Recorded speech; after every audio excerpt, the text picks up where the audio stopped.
여러분도 이런 느낌을 받아본 적이 있나요?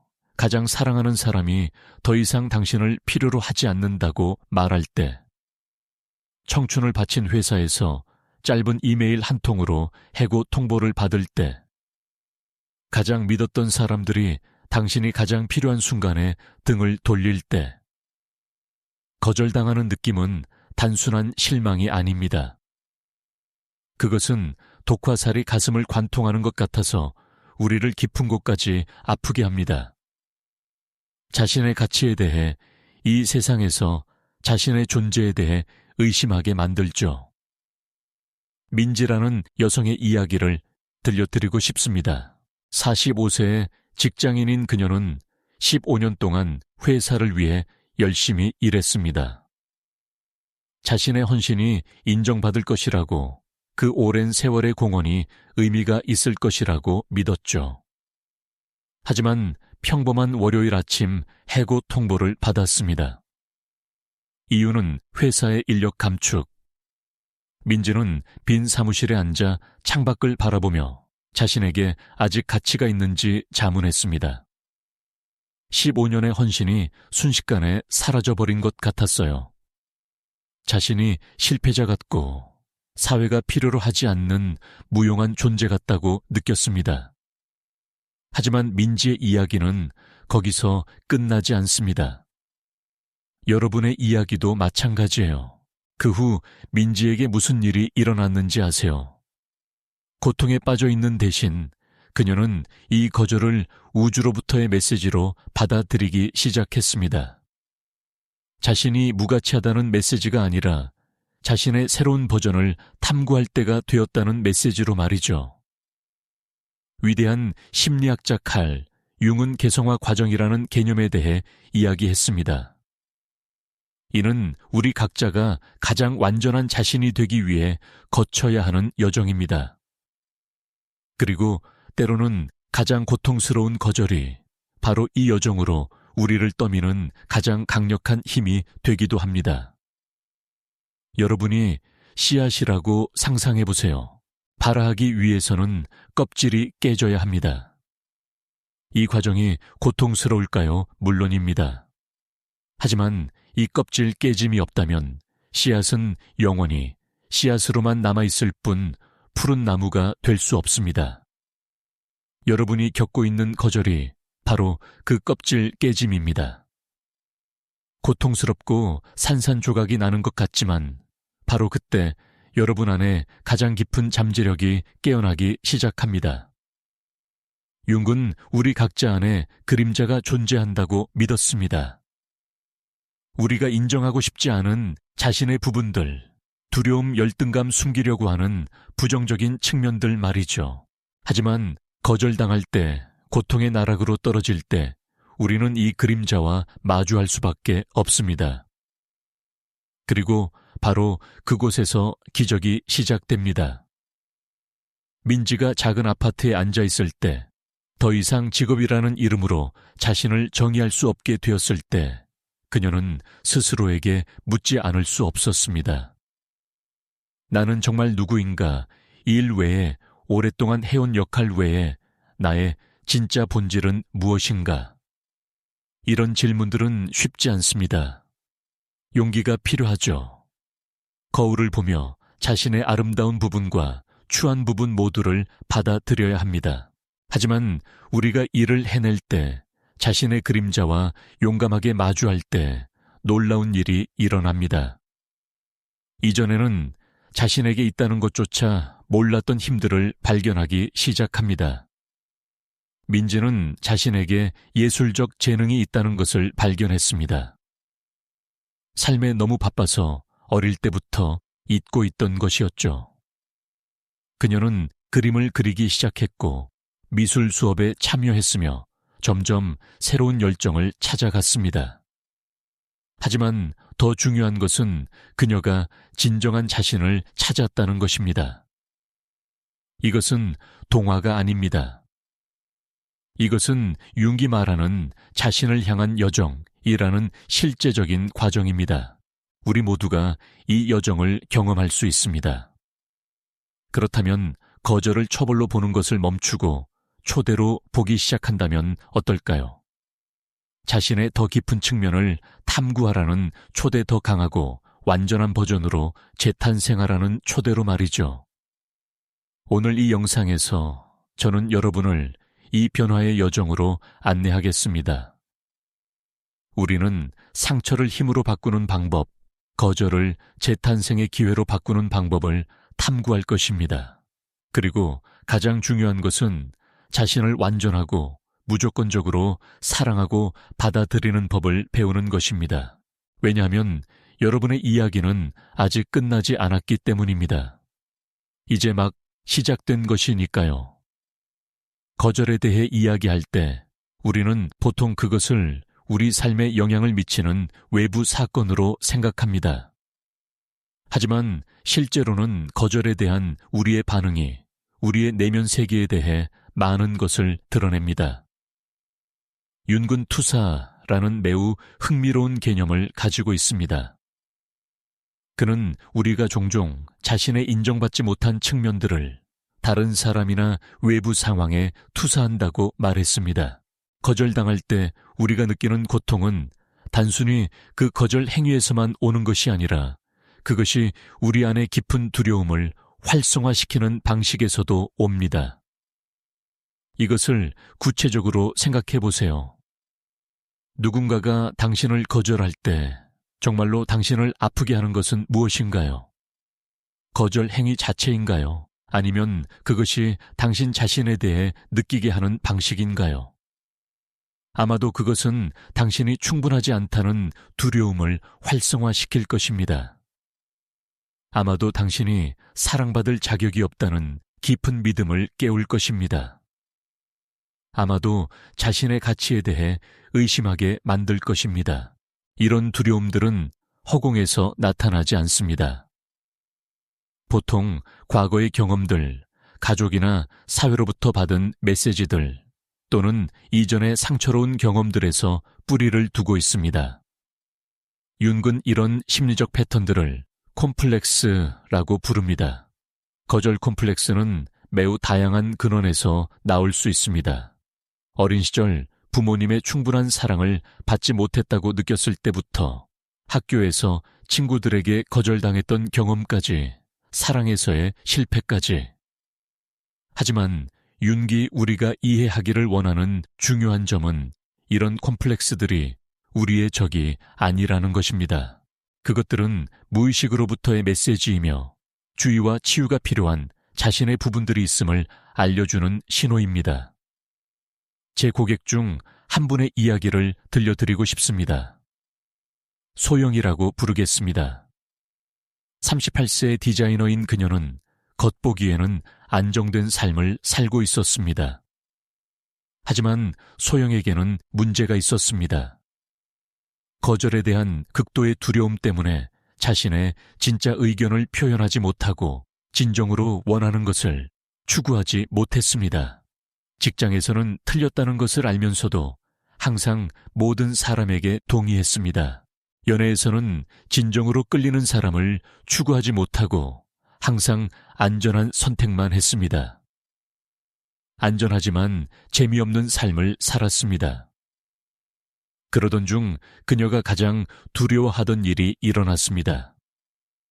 6개월 동안 열심히 작업한 프로젝트가 거절당했습니다. 거절당했을 뿐만 아니라 혹독한 비판까지 받았습니다. 세상이 무너지는 것 같았습니다. 하지만 평소처럼 도망치는 대신 이번에는 소영이 머물며 고통과 마주하기로 결정했습니다. 그녀는 저를 만나러 왔고 우리는 그녀 내부에서 정말로 일어나고 있는 것을 탐구하기 시작했습니다. 우리가 발견한 것은 정말 놀라웠습니다. 소영의 거절에 대한 두려움은 실제로는 다른 사람들이 그녀에게 아니요 라고 말하는 것에서 오는 것이 아니었습니다.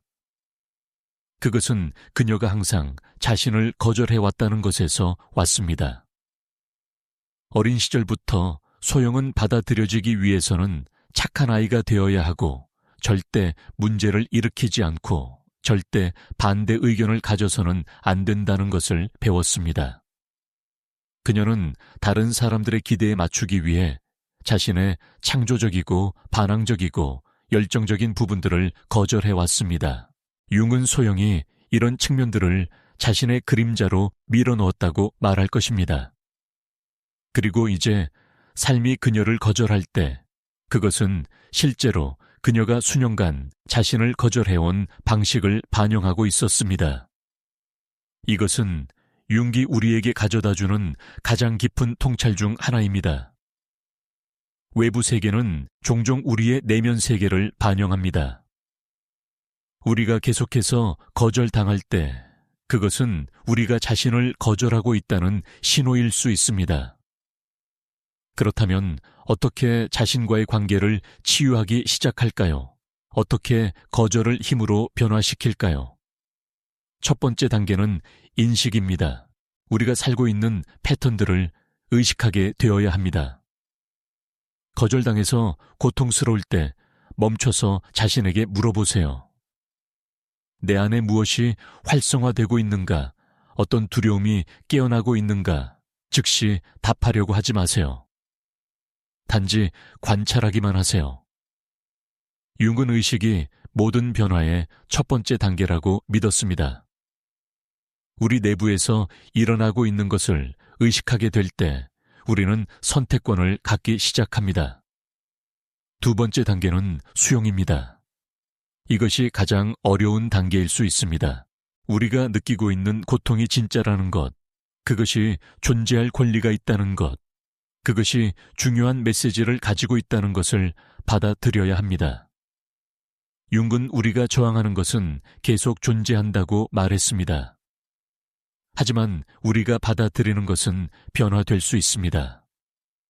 고통과 싸우는 것을 멈추고 그것에 귀 기울이기 시작할 때 우리는 그것으로부터 배울 수 있는 가능성을 열어줍니다.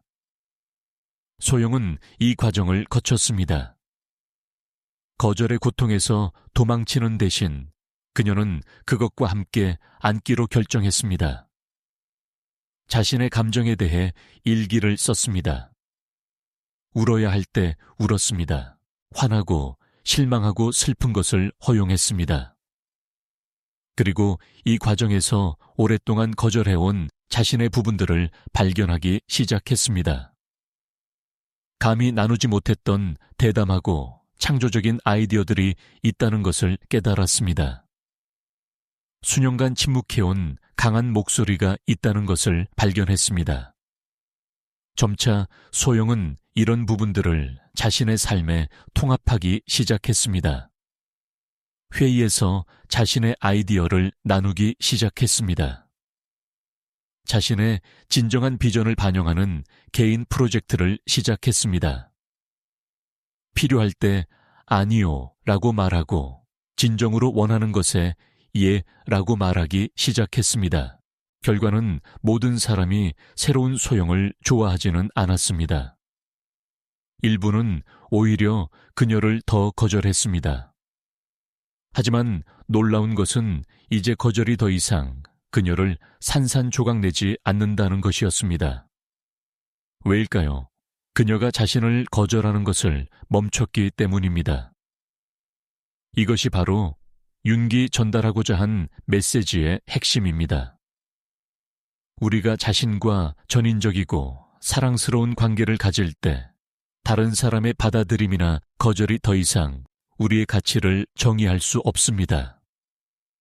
하지만 이 여정이 항상 쉬운 것은 아닙니다.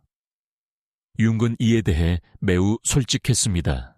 그는 개성화 과정, 즉 가장 완전한 자신이 되는 여정이 그가 영혼의 어둠의 밤이라고 부르는 것을 통과하도록 요구한다고 말했습니다. 영혼의 어둠의 밤은 우리가 자신의 가장 불편한 부분들과 마주해야 하는 시간입니다. 수년간 숨기려고 했던 두려움 열등감 측면들을 인정해야 하는 때입니다. 민지에게 영혼의 어둠의 밤은 해고 직후에 시작되었습니다. 그녀는 평생을 다른 사람들의 기대에 따라 살아왔다는 진실과 마주해야 했습니다. 사회가 원한다고 생각하는 사람이 되기 위해 자신의 꿈을 희생해 왔습니다. 실직 후 처음 몇 주 동안 민지는 어둠 속에서 자유낙하하는 것 같은 느낌이었습니다. 사무직 직장인이 아니라면 자신이 누구인지 몰랐습니다. 안전과 안정이 아니라면 무엇을 원하는지 몰랐습니다. 하지만 윤근 영혼의 어둠의 밤이 끝이 아니라고 가르칩니다. 그것은 재탄생의 시작입니다. 우리가 자신의 그림자와 마주할 용의가 있을 때만 진정한 빛을 발견할 수 있습니다. 민지의 경우 그 빛은 오랫동안 묻어두었던 예술에 대한 열정을 발견하는 것이었습니다. 하지만 더 중요한 것은 그녀가 자신에 대한 새로운 이해를 발견한 것이었습니다. 사회적 성공이나 실패의 렌즈가 아니라 자신에게 진정으로 의미 있는 것에 대한 깊은 이해를 통해서 말이죠. 융의 아름다운 말이 있습니다. 밖을 보는 자는 꿈을 꾸고 안을 보는 자는 깨어난다. 거절은 우리로 하여금 안을 보도록 강요합니다. 우리가 살아온 가정들, 추구해온 목표들, 행복과 의미의 진정한 본질에 대해 질문하도록 강요합니다. 이것이 거절을 찾거나 고통을 즐겨야 한다는 뜻은 아닙니다. 거절이 나타날 때, 그리고 그것은 우리 모든 사람의 삶에 나타날 것입니다. 우리가 그것을 재앙이 아닌 기회로 보는 것을 선택할 수 있다는 뜻입니다.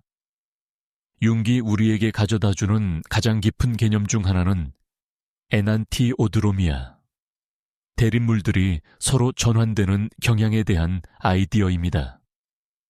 그는 인간 심리에서 극단들이 종종 서로 변환되는 경향이 있다는 것을 관찰했습니다.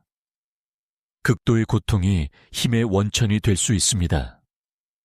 깊은 거절이 자기 수용이 될 수 있습니다. 이것은 가짜 긍정적 사고가 아닙니다. 이것은 깊은 심리학적 법칙입니다. 우리가 감정 스펙트럼의 한 극단을 경험할 때 우리의 영혼은 자연스럽게 반대편으로 이동함으로써 균형을 찾으려고 합니다. 하지만 이 전환은 자동으로 일어나지 않습니다. 우리의 의식과 적극적인 참여가 필요합니다. 우리는 이 자연스러운 과정에 맞서 싸우는 대신 협력하는 법을 배워야 합니다. 물을 생각해 보세요. 물이 얼면 딱딱하고 움직이지 않습니다. 하지만 가열되면 유연해지고 흐를 수 있습니다. 거절은 종종 우리를 얼어붙은 것처럼 느끼게 합니다. 경직되고 무력하고 움직일 수 없게 만듭니다. 하지만 의식과 자비의 온도를 상황에 가져올 수 있다면 우리는 녹기 시작하고 다시 흐를 수 있습니다. 소영은 이 과정을 매우 구체적으로 경험했습니다. 프로젝트가 거절당한 후 처음에는 얼어붙은 것 같았습니다. 일할 수 없었고 창조할 수도 없었고 자신의 능력을 믿을 수도 없었습니다.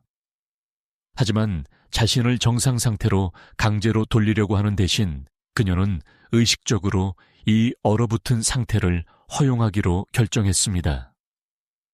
진정으로 고통을 느끼고 그것을 이해하고 그것으로부터 배우는 시간을 가졌습니다. 점차 그녀가 이 상태에 맞서 싸우는 것을 멈췄을 때, 자신의 고통을 친절함과 이해로 대하기 시작했을 때 무언가가 변화하기 시작했습니다. 새로운 가능성들 이전에는 고려하지 않았던 새로운 접근법들을 보기 시작했습니다. 소영의 다음 프로젝트는 받아들여질 뿐만 아니라 찬사를 받았습니다. 하지만 더 중요한 것은 그녀가 자신의 창조성과 새로운 관계를 발전시켰다는 것입니다. 더 이상 다른 사람의 받아들임에 의존하지 않는 관계였습니다. 융은 이 과정을 오풋 촌투라 나투람, 자연에 반하는 작업이라고 불렀습니다. 파괴적인 의미에서 자연에 반하는 것이 아니라 더 높은 의식 수준에 도달하기 위해 우리의 촉이 자연스러운 반응을 넘어서는 의미에서입니다. 거절당했을 때 자연스러운 반응은 움츠러들고 자신을 보호하고 다시 다치는 위험을 피하는 것입니다. 하지만 융은 우리에게 정반대를 하라고 격려합니다. 더 열리고 더 취약해지고 자신에 대한 진실과 마주할 준비를 하라고 말입니다. 이것은 역설적으로 보이지만 매우 논리적입니다. 우리가 움츠러들 때 우리는 연결 능력을 차단합니다. 다른 사람과의 연결뿐만 아니라 자신과의 연결도 말이죠. 우리가 열릴 때 우리는 치유와 성장을 위한 공간을 만듭니다. 몸의 상처를 생각해 보세요. 상처 주변의 근육을 계속 긴장시키면 혈액이 순환하지 않고 상처가 낫지 않습니다. 하지만 우리가 이완하고 혈액이 흐르도록 허용하면 자연스러운 치유 과정이 일어날 수 있습니다. 마찬가지로 거절당한 후 마음을 움켜쥘 때 우리는 자연스러운 치유 과정을 방해합니다. 하지만 고통 속에서 이완하는 법을 배울 때, 충분히 느끼도록 허용할 때 변화의 과정이 시작될 수 있습니다. 융의 또 다른 매우 중요한 개념을 나누고 싶습니다. 대립물의 결합, 촌융치오 오포시토룸입니다. 그는 진정한 심리적 발전이 우리가 자신의 대립적 측면들을 보유하고 통합할 수 있을 때 일어난다고 믿었습니다. 거절의 맥락에서 이것은 고통과 희망 실망과 회복력 취약함과 힘을 모두 보유하는 법을 배우는 것을 의미합니다. 부정적인 감정들을 제거하려고 하는 대신 우리는 그것들과 조화롭게 사는 법을 배웁니다. 제 또 다른 고객을 기억합니다. 진혁이라고 부르겠습니다. 고통스러운 이혼을 겪은 젊은 기업가였습니다. 전 아내가 더 이상 그를 사랑하지 않으며 그들이 서로에게 낯선 사람이 되었다고 느낀다고 말했습니다. 진혁은 완전히 상처받은 상태로 제게 왔습니다.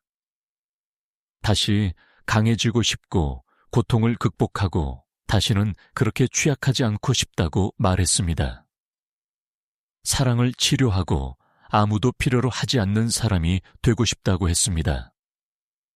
하지만 우리가 함께 작업하면서 진혁은 진정한 힘이 사랑하거나 취약해질 수 있는 능력을 제거하는 것에서 오지 않는다는 것을 깨닫기 시작했습니다. 그것은 자기 가치감을 유지하면서 완전히 사랑할 수 있는 것에서 옵니다. 그는 이혼의 고통과 미래에 사랑할 수 있다는 믿음을 모두 보유하는 법을 배웠습니다. 끝난 결혼에 대한 실망을 인정하면서도 그것이 가져다준 좋은 것들에 감사하는 법을 배웠습니다. 이 과정이 쉽지는 않았습니다. 진혁이 모순된 감정들에 의해 찢어지는 것 같다고 느끼는 날들이 있었습니다. 하지만 점차 그는 윤기, 초월 기능이라고 부르는 것을 발전시키기 시작했습니다. 긴장들에 압도당하지 않고 보유할 수 있는 능력 말입니다. 놀라운 것은 진혁이 이런 대립들과 함께 사는 법을 배웠을 때 그가 더 완전해졌다는 것입니다. 그는 더 이상 오직 사랑하거나 오직 자신을 보호할 수 있는 남자가 아니었습니다. 둘 다 할 수 있는 사람이 되었습니다. 깊이 사랑하면서도 자신의 정체성을 유지하는, 그리고 흥미롭게도 그가 이렇게 더 완전해졌을 때 더 건강한 관계들을 끌어들이기 시작했습니다. 현재 그가 만나고 있는 여성은 그에게서 가장 좋아하는 것이 그의 힘과 감수성의 결합이라고 말합니다. 이것이 바로 통합의 기적입니다. 우리가 자신의 불완전한 부분들을 거절하는 것을 멈추고 전체적인 자신을 받아들이기 시작할 때 우리는 더 매력적이 됩니다. 다른 사람들에게 뿐만 아니라 삶의 좋은 기회들과 경험들에게도 말이죠. 융은 또한 그가 페르소나와 그림자라고 부르는 개념에 대해서도 이야기합니다. 페르소나는 우리가 세상과 상호작용할 때 쓰는 가면입니다. 받아들여질 것이라고 생각하는 자신의 편집된 버전이죠. 그림자는 우리가 숨기려고 하는 모든 측면들입니다. 우리가 거절당할 때 종종 우리의 페르소나가 공격받습니다. 우리가 조심스럽게 만든 가면이 벗겨지고 우리는 노출되고 취약하다고 느낍니다. 이것은 극도로 고통스러울 수 있지만 또한 황금 같은 기회이기도 합니다. 왜냐하면 페르소나가 벗겨질 때 우리는 진정한 자신을 만날 기회를 갖기 때문입니다. 우리가 숨겨온 자신의 측면들을 탐구할 기회를 갖습니다. 좋지 않다고 생각했던 측면들까지도 말이죠. 민지는 이것을 매우 명확하게 경험했습니다. 해고당했을 때 모범적인 직원으로서의 페르소나가 산산조각났습니다. 그녀는 무시해왔던 자신의 부분들과 마주해야 했습니다. 창조적 갈망 독립에 대한 욕구, 진정하게 자신을 표현하고 싶은 욕구 말이죠. 처음에는 이런 부분들을 탐구하는 것이 그녀를 혼란스럽고 두렵게 만들었습니다. 그녀는 일과 사회적 역할을 통해 자신을 정의하는 데 익숙했습니다. 이제 그런 정의들이 사라졌을 때 그녀는 완전히 새로운 방식으로 자신을 이해하는 법을 배워야 했습니다. 하지만 그녀가 이런 불완전한 부분들을 받아들이기 시작했을 때, 한때 비현실적이라고 여겼던 예술적 갈망, 한때 이기적이라고 여겼던 자유에 대한 욕구, 그녀는 그 어느 때보다 살아있음을 느끼기 시작했습니다. 융은 이 과정, 즉 그림자를 의식으로 통합하는 것이 진정한 심리적 발전에 필요하다고 믿었습니다. 그는 이를 그림자를 의식화하기라고 불렀습니다. 그리고 그는 우리가 의식화하지 않는 것은 우리 삶의 운명으로 나타날 것이라고 경고했습니다. 거절의 맥락에서 이것은 무엇을 의미할까요? 그것은 만약 우리가 우리 안에 두려움, 열등감 거절해온 측면들과 마주하지 않는다면 그것들이 계속해서 우리가 거절당하는 상황들을 만들어낼 것이라는 뜻입니다. 소영이 이것의 완벽한 예입니다. 그녀가 자신의 그림자와 마주하기 전에는 계속해서 아이디어가 거절당하는 상황을 만들었습니다. 아이디어가 좋지 않아서가 아니라 자신을 거절하는 것을 내재화했을 정도로 자신 없고 설득력 없는 방식으로 아이디어를 제시했기 때문입니다.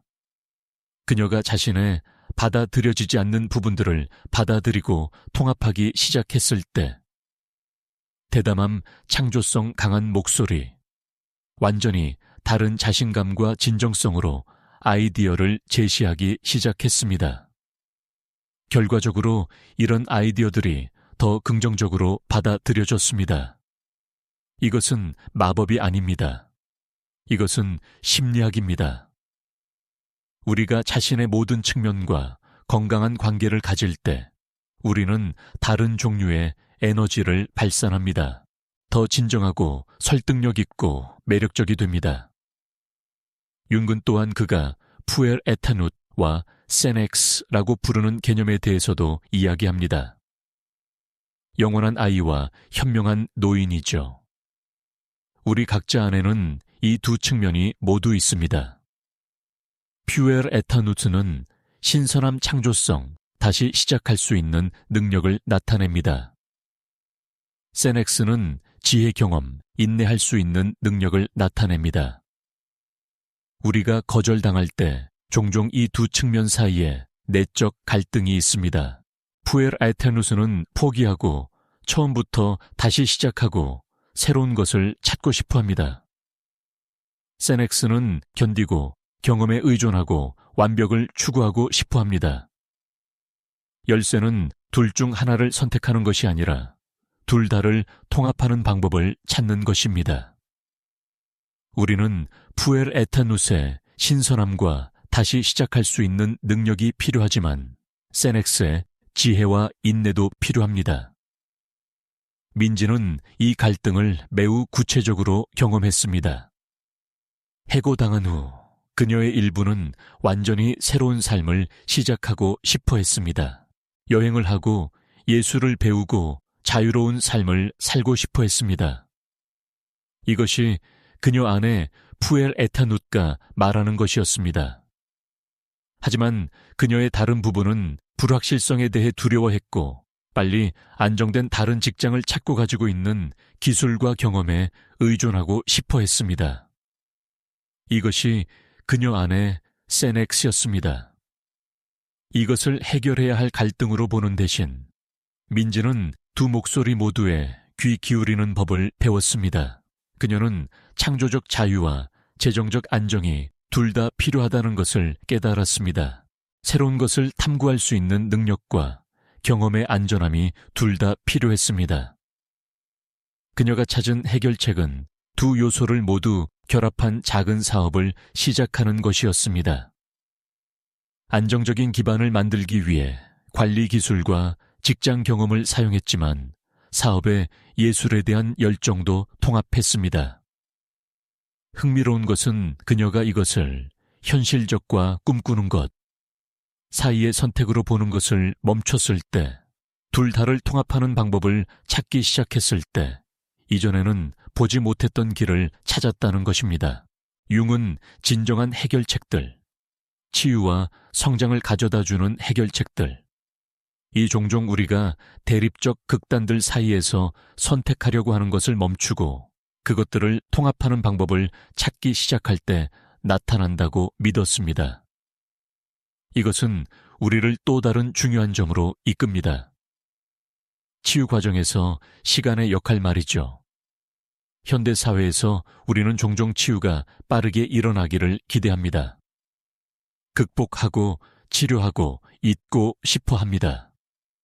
하지만 융은 진정한 치유에는 시간이 필요하다고 가르칩니다. 크로노스의 시간, 시계 시간 뿐만 아니라 카이로스의 시간, 심리적 시간, 내적 과정의 시간도 필요합니다. 몸의 상처가 어떻게 낫는지 생각해 보세요. 즉시 일어나지 않습니다. 서로 다른 단계들이 있죠. 출혈 단계, 혈전 형성 단계, 염증 단계, 조직 재생 단계. 각 단계는 필요하며 건너뛰거나 서두를 수 없습니다. 마찬가지로 거절로부터의 치유 과정도 고유한 단계들이 있습니다. 초기 단계는 보통 충격과 부정입니다. 그 다음은 분노와 고통입니다. 그러다가 슬픔과 수용의 단계가 옵니다.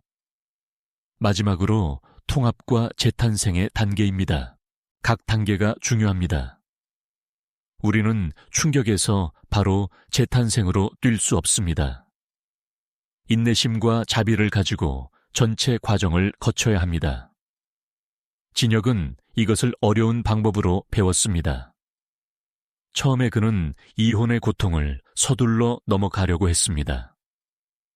즉시 데이트를 시작하고 자신이 괜찮다는 것을 증명하려고 했습니다. 일에 몰두하고 미친 듯이 운동하고 고통을 느끼지 않기 위해 무엇이든 했습니다. 하지만 고통은 사라지지 않았습니다. 단지 더 깊숙이 밀려 들어갔을 뿐이고 다른 방식으로 나타나기 시작했습니다. 분노 폭발, 불안 불면증, 집중 곤란, 그가 멈춰서 끝난 결혼에 대해 진정으로 슬퍼하는 과정을 거치기로 결정했을 때만 진정한 치유가 시작되었습니다. 울고 화를 내고 좋은 기억과 고통스러운 기억을 모두 회상하는 시간을 가졌습니다. 그리고 이 과정에서 그는 자신에 대해 결코 몰랐던 것들을 발견하기 시작했습니다. 결혼 생활에서 완벽한 남편이 되려고 하면서 자신의 많은 측면들을 포기했다는 것을 깨달았습니다.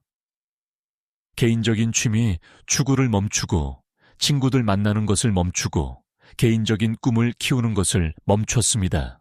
이혼은 고통스러웠지만 그가 놓쳤던 자신의 부분들과 다시 연결할 기회를 주었습니다. 젊었을 때 사랑했지만 중단했던 기타 연주를 다시 시작했습니다. 등산 클럽에 가입하고 같은 취미를 가진 사람들과 친구가 되었습니다. 일기를 쓰기 시작하고 자신의 내면 세계를 탐구했습니다. 이 과정은 거의 2년이 걸렸습니다. 지속적인 고통의 2년이 아니라 탐구학습, 성장의 2년이었습니다. 그리고 그 과정의 끝에서 진혁은 회복되었을 뿐만 아니라 이전보다 더 완전해졌습니다. 융의 아름다운 표현이 있습니다. 나는 내게 일어난 일이 아니라 내게 일어난 일을 통해 내가 되기로 선택한 것이다. 이것이 바로 우리가 이야기하고 있는 재탄생의 정신입니다. 거절이 우리를 정의하지 않습니다. 거절에 대한 우리의 반응, 그것으로부터 배우는 방식, 그것이 우리를 변화시키도록 허용하는 방식, 그것이 우리를 정의합니다. 이것은 우리를 융 가르침의 또 다른 측면으로 이끕니다. 삶에서 의미의 역할 말이죠. 융은 인간이 그 안에서 의미를 찾을 수 있다면 거의 모든 고통을 견딜 수 있다고 믿었습니다. 반대로 가장 큰 쾌락도 의미가 없다면 공허하게 느껴질 수 있습니다. 우리가 거절당할 때 종종 삶이 의미를 잃은 것처럼 느낍니다. 우리가 추구해온 목표들 품어온 꿈들이 모두 무의미해 보입니다. 이것은 과정의 자연스러운 부분이지만 또한 기회이기도 합니다. 왜냐하면 옛 의미들이 깨질 때 우리는 새로운 의미들을 발견할 기회를 갖기 때문입니다. 더 깊고 더 진정하고 우리가 되어가고 있는 사람에게 더 적합한 의미들을 말이죠. 민지는 이것을 매우 명확하게 경험했습니다. 이전에 그녀 삶의 의미는 직장에서의 성공 재정적 안정, 사회적 기대 충족과 연결되어 있었습니다. 이 모든 것이 위협받았을 때 삶이 모든 의미를 잃은 것처럼 느꼈습니다. 하지만 그녀가 예수를 탐구하기 시작했을 때, 자신 안에 창조성과 연결되기 시작했을 때 완전히 새로운 의미의 원천을 발견했습니다. 외부에서 오는 의미, 인정돈 지위에서 오는 의미가 아니라 내부에서 오는 진정하게 자신을 표현하는 것에서 오는 의미였습니다. 놀라운 것은 그녀가 이 새로운 의미에 따라 살기 시작했을 때 외부적 성공들도 따라오기 시작했다는 것입니다. 하지만 이제 그것들은 더 이상 주요 목표가 아니었습니다. 진정하게 사는 것에 대한 부차적인 보상일 뿐이었습니다. 융은 진정한 의미는 절대 우리 외부의 것들에서 찾아지지 않는다고 말합니다. 그것은 항상 내부에서 자신을 이해하고 받아들이는 과정을 통해 발견됩니다. 그리고 때로는 더 깊은 의미들을 발견하기 위해 표면적인 의미들을 잃어야 합니다. 융이 제시하는 또 다른 개념으로 제가 이 맥락에서 매우 유용하다고 생각하는 것은 누미노우스 경험, 신성하거나 초자연적인 경험입니다. 융은 전통적인 의미의 종교에 대해서 반드시 이야기하는 것이 아니라 우리가 자신보다 큰 무언가와 연결되어 있다고 느끼는 순간들에 대해 이야기합니다.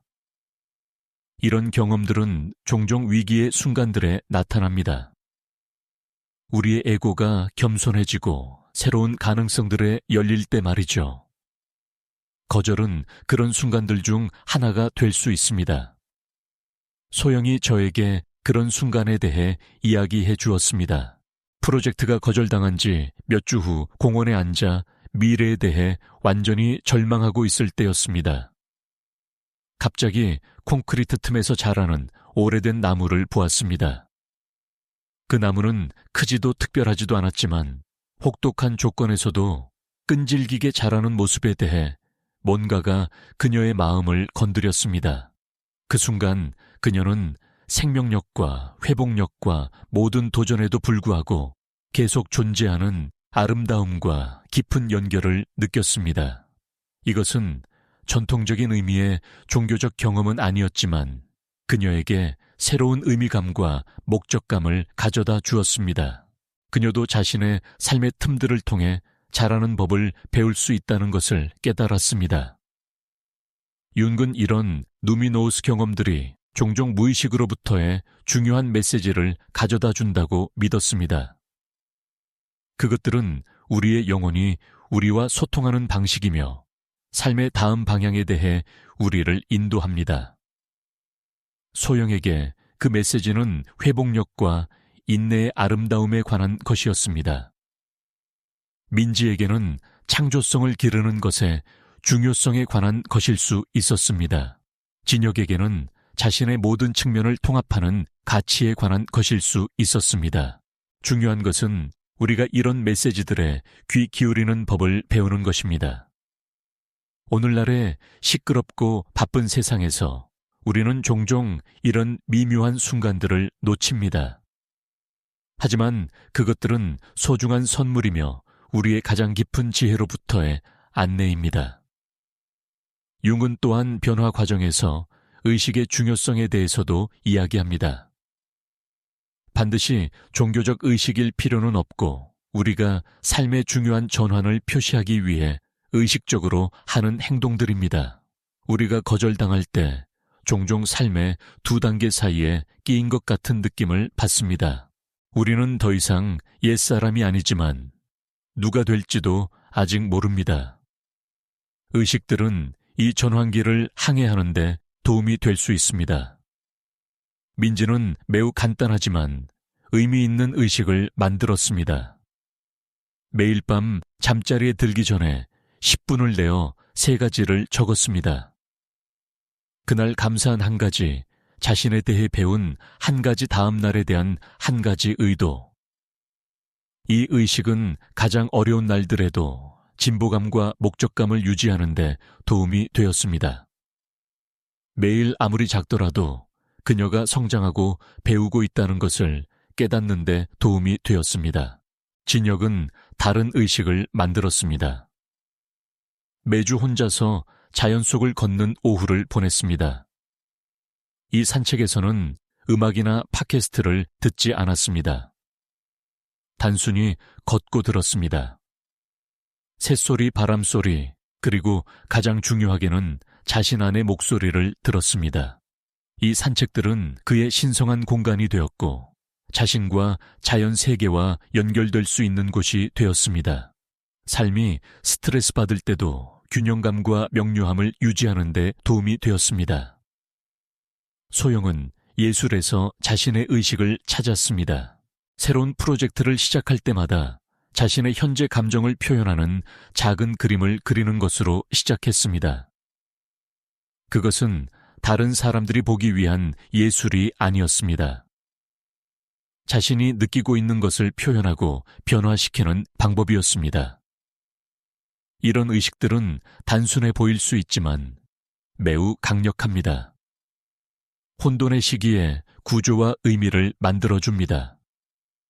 자신과 겪고 있는 변화 과정과의 연결을 유지하는 데 도움이 됩니다. 융은 의식들이 의식과 무의식 사이의 다리를 만드는 방식으로 작동한다고 믿었습니다. 무의식으로부터의 통찰과 치유가 자연스럽고 안전한 방식으로 표면에 나타나도록 허용합니다. 중요한 것은 당신에게 맞는 의식들을 찾는 것입니다. 일반적인 공식은 없습니다.